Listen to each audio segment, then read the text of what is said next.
جو پیچھو ہم جانتے ہو ان وہابیوں دیوبندیوں کو ہر عالم کو بھی اجازت نہیں دی سرکار اعلیٰ حضرت نے کہ وہابیوں دیوبندیوں کی کتاب پڑھے یا ان کی تقریریں سنے.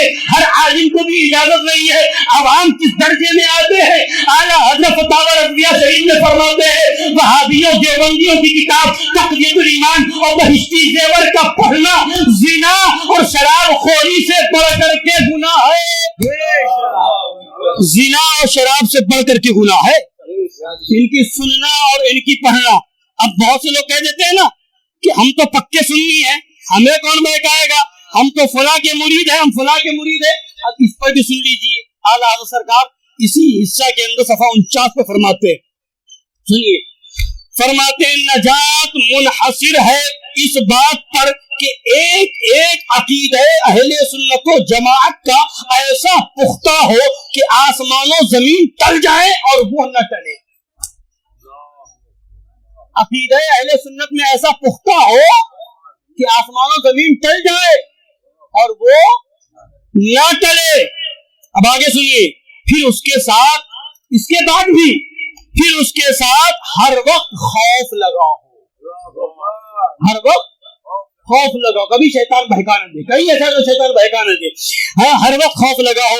علماء کرام فرماتے ہیں جس کو سلب ایمان کا, یعنی ایمان کے جانے کا, جس کو سلب ایمان کا خوف نہ ہو مرتے وقت اس کا ایمان سلب ہو جائے گا.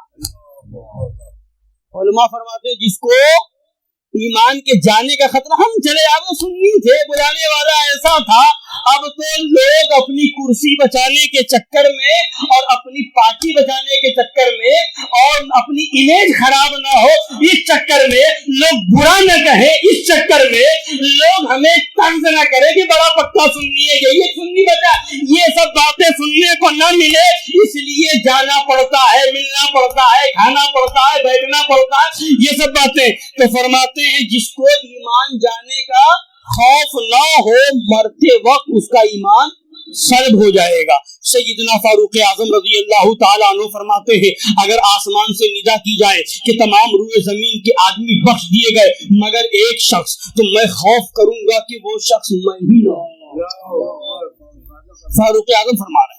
اور اگر ندا کی جائے روئے زمین کے تمام آدمی دوزخی ہیں سوائے ایک شخص کے, تو میں امید کروں گا کہ وہ شخص میں ہی ہوں. وہ شخص میں ہی ہوں. خوف و رجا کا مرتبہ ایسا معتدل ہونا چاہیے. پھر سرکار اعظم نے فرمایا خیر یہ تو حصہ حضرت عمر کا تھا رضی اللہ تعالیٰ, لیکن کم سے کم ہر مسلمان کو اتنا تو ہونا ہی چاہیے کہ صحت و تندرستی کے وقت خوف غالب ہو اور مرتے وقت رجا, امید. صحت کے وقت, تندرستی کے وقت ڈرتا رہے کہیں شیطان کا حملہ نہ ہو جائے, کہیں ایمان چلا نہ جائے, کہیں ہمارا ایمان خطرے میں نہ آ جائے, ڈرتا رہے. اور جب موت کا وقت آئے تو خدا پہ بھروسہ رکھو, انشاءاللہ ایمان پر ہی خاتمہ ہوگا, سرکار کی دستگیری ہوگی. اب اسی سے ایک عبارت اور سنا دیتا ہوں, اپنی بات مکمل کرتا ہوں. درود پاک پڑھ لیجیے. صلی اللہ علیہ نبی الامی وآلہ صلی اللہ علیہ وسلم, صلاۃ و سلام علیک یا رسول اللہ صلی اللہ تعالی علیہ وسلم. بس ایک عبارت سن لیجیے. فرماتے ہیں کہ ایک عالم کا انتقال ہو گیا, عالم دین کا انتقال ہو گیا. ابن حجر مکی رحمۃ اللہ علیہ نے لکھا ہے ایک عالم صاحب کی وفات ہوئی, ان کو کسی نے خواب میں دیکھا, پوچھا آپ کے ساتھ کیا معاملہ ہوا, فرمایا جنت عطا کی گئی. عالم کا انتقال ہوا تھا, خواب میں کسی نے دیکھا تو پوچھا آپ کے ساتھ کیا معاملہ ہوا, فرمایا کہ جنت عطا کی گئی. کیا مل گئی؟ جنت مل گئی. مگر آگے سنیے, نہ علم کے سبب, علم کی وجہ سے جنت نہیں ملی. آج نعرہ لگا لیجئے اتنے بڑے عالم ہیں, اتنے بڑے محدث ہیں, اتنے بڑے یہ ہیں, تو فلاں ہے تو فلاں ہے, تو فرماتے ہیں علم کی وجہ سے بخشش نہیں ہوئی, علم کی وجہ سے جنت نہیں ملی.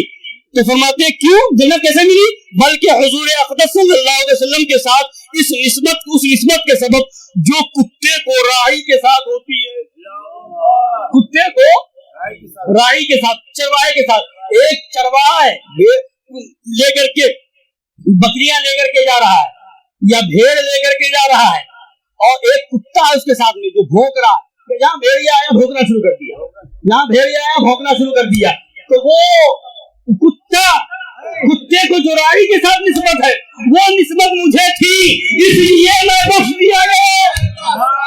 یعنی جہاں ایمان کا لٹیرا آیا میں نے بھوک کے بتا دیا یہ بہادری ہے بچتے رہنا, یہ دیوبندی ہے بچتے رہنا, یہ پاکستانی تنظیم والا ہری پگڑی والا ہے بچتے رہنا, یہ دعوت ریاسی ہے بچتے رہنا, یہ شیعہ ہے اس سے بچتے رہنا, یہ سفید پگڑی والا ہے اس سے بچتے رہنا, یہ منہاجی ہے اس سے بچتے. بھوکتے رہو, سرکار کی امت کو بچاتے رہو.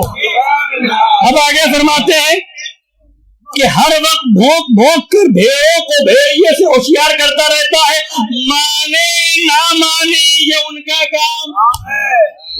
سرکار نے فرمایا کہ بھونکے جاؤ بس اس قدر نسبت کافی ہے. بس بھونکے جاؤ, بتاتے رہو وہابی ایسے ہیں, دیوبندی ایسے ہیں, رافضی ایسے ہیں, قادیانی ایسے ہیں, دعوتی ایسے ہیں, بتاتے جاؤ اس قدر نسبت کافی ہے.